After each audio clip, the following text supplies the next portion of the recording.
We zijn in Sint-Gilles-Waas, net over de grens in België, bij brouwerij De Koperen Markies. Hier mogen we een kijkje nemen, omdat er een nieuw trippelbier wordt gebrouwen. Loek de Kerf die had ons wat meer uitleg gegeven van het proces hiervan. Zijn droom is uitgekomen, een eigen bier brouwen.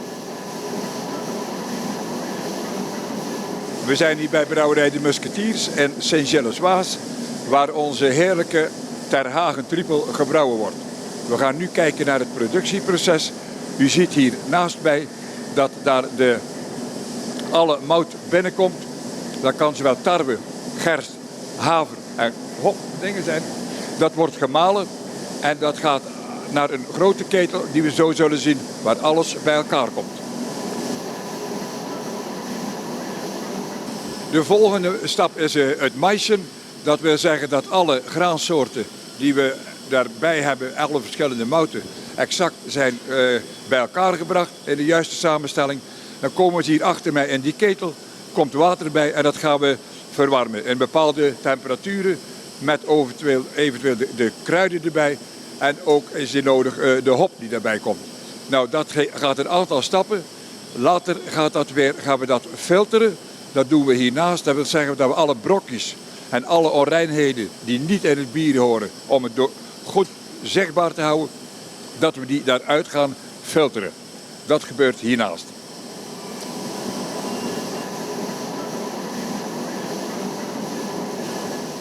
Wat we zo net gezien hebben, dat was suikerwater. Dat gaan we nu oppompen naar die tanks hier achter ons. Dat zijn de vergistingstanks.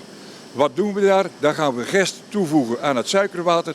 En dat gist gaat ervoor zorgen dat het omgezet wordt in suiker, dus alcohol. Het alcohol gaat komen en de CO2, de luchtbellen. En dan praten we pas over bier. Hier, het einde, dan hebben we echt bier.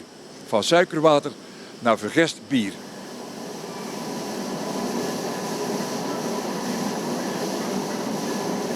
In de kuipen achter ons ziet u, daar wordt het gist aan toegevoegd. Elk bier heeft zijn eigen recept en met name ook de trippel Ter Hagen heeft veel nagist die uiteindelijk zich gaat ontwikkelen op de fles, zodat elke fles na verloop van tijd dezelfde smaak heeft, maar heel veel aparte ingrediënten en samen met de kruiden voor een verrassende, beetje bittere smaak zorgt. Aan deze afvullijn, dat noemen ze de bottelarij, worden de flessen schoongemaakt, gevuld en dat heeft een capaciteit van 6000 flesjes per uur. En ze maken heel veel verschillende. Dit zijn flesjes van 33 centiliter, de normale abdijbierflesjes. Zoals je hier ziet in een wat andere flesje dan de trippel Ter Hagen, maar die wordt hier ook gebotteld en gebrouwen.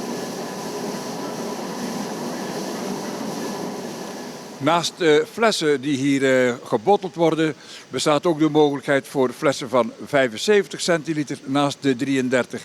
En zoals je hier kunt zien, fusten. Dat zijn fusten van 20 liter. Die hebben we ook op Ter Hagen. En die worden in een aantal zaken in Zeeuw-Vlaanderen al getapt om te proeven. Dat smaakt dan toch weer wat anders dan wanneer het van de fles komt.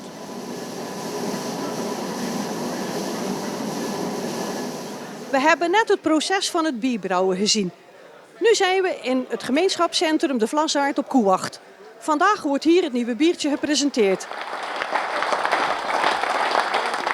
Loek de Kerf, dank u wel dat we hier vandaag mochten zijn. U brengt een nieuw biertje op de markt. Mag ik nou eens vragen hoe dat nou tot stand komt? Gebeurt dan op een verjaardagsfeestje dat je zegt van nou ga ik eens een biertje beginnen brouwen? Nee, dat is een project wat heel lang duurt. Ik ben hier ook 5 jaar mee bezig geweest. Ik was daarvoor al van plan, maar tijdens corona hebben we dat allemaal een beetje rustig laten bekijven of hoe en wat we gingen doen. Uiteindelijk hebben we toch doorgezet en een heel interessant project gehad. We hebben een abdijbier gebrouwen met 4 soorten mout, wat op zich al veel is. Daarnaast 4 soorten kruiden toegevoegd, waaronder jeneverbes, sinaasappelschil, koriander en cardamom. En die zorgen allemaal, en zeker bij elkaar, voor een hele specifieke smaak. Ook een beetje een citroenachtige, sinaasappige, zoete, maar ook met een bittere afdronk. En dat was ook de bedoeling. Ja, ja. En hoeveel tijd duurt het nou dat het op fles moet blijven? Want trippel moet op fles blijven om te rijpen, of hoe noem je dat? Ja. Wij hanteren een periode van 4 maanden. En dat is ook om te zorgen dat de gist zijn werk kan doen.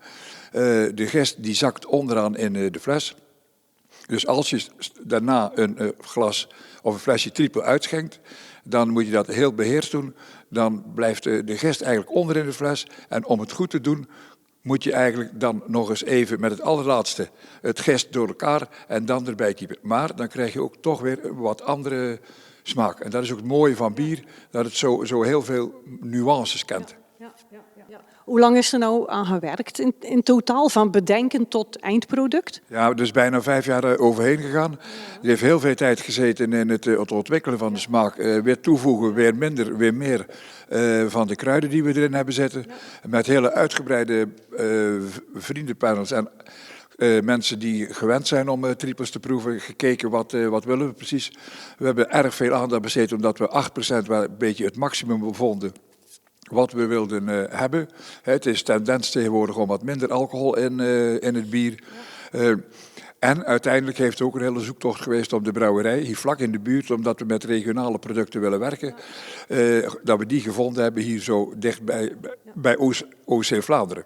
Het is te hopen dat die over een tijdje in de top 10 komt van de beste trippels. Ja, dat zou helemaal mooi zijn. Het is nog te vroeg, maar we zijn wel van plan eventueel om ze in te sturen. Al was het maar eens om commentaar te krijgen van wat kenners hiervan vinden. Ja. Is het ook de bedoeling om de internationale markt te veroveren, het buitenland? Daar zijn we mee bezig. We gaan heel langzaam beginnen. We zien nu al dat we langzamerhand wat problemen krijgen die 2 weken. We hebben een hoop glazen besteld, maar die zijn bijna allemaal op. Dus dat duurt wel een paar weken voor die opnieuw met dat logo gemaakt worden.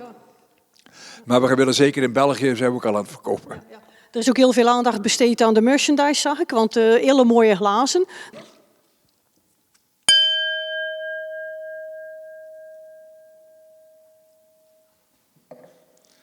Ja, dat is de evolutie van de glaskunst, omdat uiteindelijk een hele ander soort glas en een heel ander soort, het is een heel specifiek, redelijk duur, maar heel bijzonder kristalglas. Ja. Daar zijn we ook heel trots op. Zeker natuurlijk met het logo dat erop staat, waar we ook heel veel werk aan gehad hebben.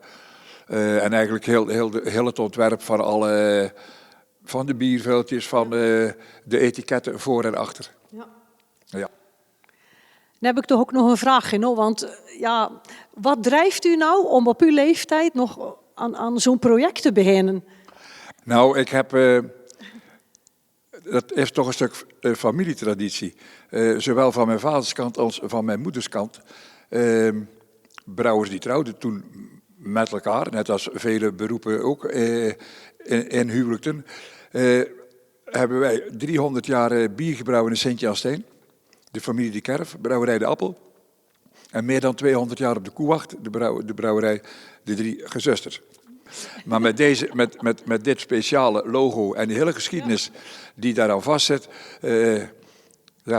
ben ik heel trots dat ik dat gedaan heb. Ja, dat mag u zeker zijn. Nou, ik wil u bedanken voor dit gesprek en heel veel succes ermee. Ja, vriendelijk bedankt en ik hoop dat we er nog een aantal op mogen drinken. Dat gaan we zeker doen. Dank je wel, Marian.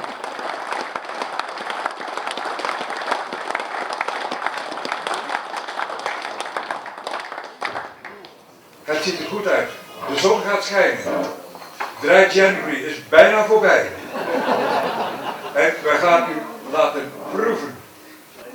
Intussen worden de glazen uitgedeeld. Ieder krijgt een fles trippel opengemaakt. Die gaan we ook allemaal gezamenlijk inschenken. Een beetje schuim, dus niet het schuim in één keer. En daarna vragen we de burgemeester om even te toosten en te zeggen gezondheid.